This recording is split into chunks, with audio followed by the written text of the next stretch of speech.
Здравствуйте, друзья! С вами Лара Володина. Прилетели наши якутские. Вот такие сладкие-присладкие. Малыш. Ой, увлечен. Так, а это кто мои? Шкалолазы? Мои шкалолазы. Как же они целуются, боже мой. Малыши, какие вы ласковые, какие же вы добрые. Какие вы добрые, залижут. Черный, поэтому не видно, что... Ты мои сладкие, сейчас я вам тоже дам покушать. Вот какие глазочки. Как вы смогли так по забору-то лазить, господи. Так, что? Ты моя сладкая, да? Да, все, не ругаемся, сейчас еще тебе дам. Да. Вот. Ругаешься. Ну, потерпи еще немножко, Вот невозмутимый, самый спокойный и самый невозмутимый парень. Умничка. Вместе с сестричками прилетел в Питер транзитом через Москву тот песик с ППЖ, о котором мы рассказывали вам 2 месяца назад. Наконец-то он в Питере, у куратора, у Зейнаб.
Друзья, кошке этой шикарной нужна семья.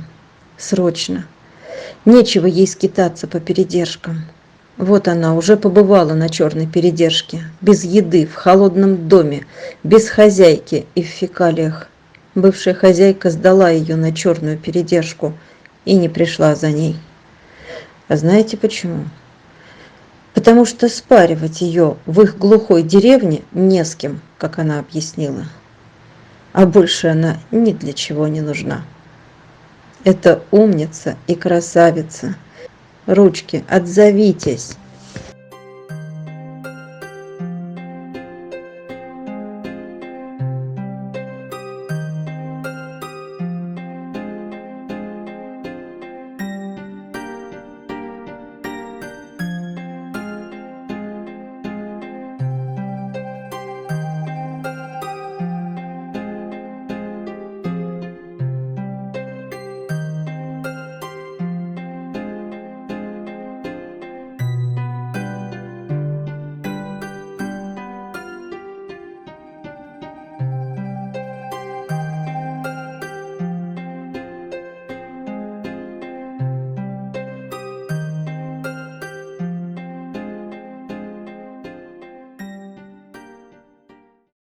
Хочу рассказать вам и показать собак в ППЖ, за которых болит душа, которые не выживут без нас. В ППЖ, то есть в отлове, сидят разные собаки. Большие злые, они для охраны. За них не возьмусь, точно. Нам нечего охранять. Для охраны есть сигнализация в 21 веке. Так вот я о Рише. Таких собак особенно жалко. Эта девочка утонченная, нежная, кроткая, интеллигентная и беззащитная. Я бы так ее охарактеризовала. Посмотрите, и слева, и справа охранные собаки. Не ровен час порвут и ее, а она все скачет и скачет молча на двух лапках, желая спастись от них. Просится к человеку, но просится молча, даже не лает.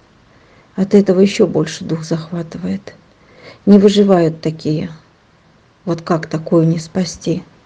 И если не мы с вами, то никто. Также вот бросается в глаза вот этот белый скромный парень. Назвала его Гамлет. Его уже порвали. И щека порвана, опухла под глазом, и нога тоже. Стоит в углу, боясь пошевелиться. В этом вольере покусанных вижу двое, а может и больше. Видимо, кто-то злой строит несчастных. Сажают ведь вперемешку, не зонируют. Добрые, злые, несчастные, слабые, и не убежишь. Забейся в угол и не шевелись, а будешь дрожать и источать страх, это тоже повод покусать до смерти. И тоже дух захватывает от безысходности этого белого мальчишки. Давайте его тоже спасем. Дорвут его. Еще день, ночь, и не будет ведь его в живых. И даже спаниелька сюда угодила. Ничего, что породистая, конечно, домашняя. От этого ее дрожь более чем понятна. Дома-то лежала поди на диване или хотя бы на коврике. А здесь бетонный пол, решетки, полутемень и дикий лай собак. Пропуская через себя, думая о том, что они домашние испытывают, попадая сюда, представляю себя в этой камере. Да, с ума сойти можно. И дрожь не унимается. Проходит день за днем, и никто не приходит за ней. А если кто и заберет из местных, то в минус 50 пойдет на самовыгул добывать пропитание. Там так принято. Да-да, так было не раз. Ну, а спаниельку Марсель, назвала я ее так, мы будем спасать с вами, друзья.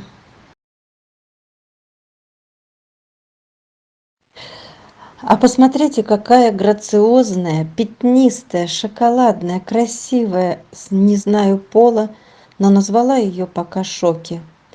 Очень худая, одни ребра торчат, гладкошерстная. И вот она-то тем более не для Сибири. Погибнет в числе первых. Даже подшерстка нет. Пока скачет на цепи, но также рвется к человеку.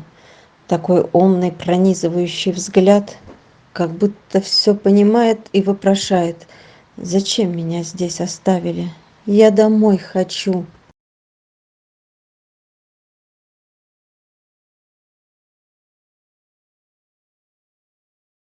А вот жутко забитая прижалась к решетке вольера лисичка, вся зажата, скукожена. Видимо, не раз доставалась от сородичей. На шее кровь, прокусили. Боится пошевелиться, но видит, человек не злой подошел, и осмелилась встать на две лапки, хоть понюхать этого человека. Какой же страх и стресс они испытывают, переживают, но психика отменная, если вовремя забрать. А уже здесь, в Москве, растопить их скукоженную душу. Назвала ее Чаби. Смотрите, Малыша сдали только что. Принесла девочка. Наигрались в семье. Как вы думаете, сколько он проживет в ППЖ? Без комментариев. Я показала вам тех, чья жизнь на волоске. Будут ли они живы и счастливы, зависит от нашего с вами сострадания и милосердия. Друзья, помогите. Давайте спасать этих несчастных. Нам очень нужна ваша поддержка, ваша помощь. Никто не передержит бесплатно, и в Якутске до самолета тоже. Но их дни сосчитаны. Или быстро спасать, забирая оттуда, но нужны деньги на их содержание, или через 2-3 дня их там не будет. Мы не всех успеваем спасать, они погибают. Я обращаюсь к вам, давайте спасем, друзья. Я рассказала о самых жалких, о бывших домашних, но нельзя не спасти.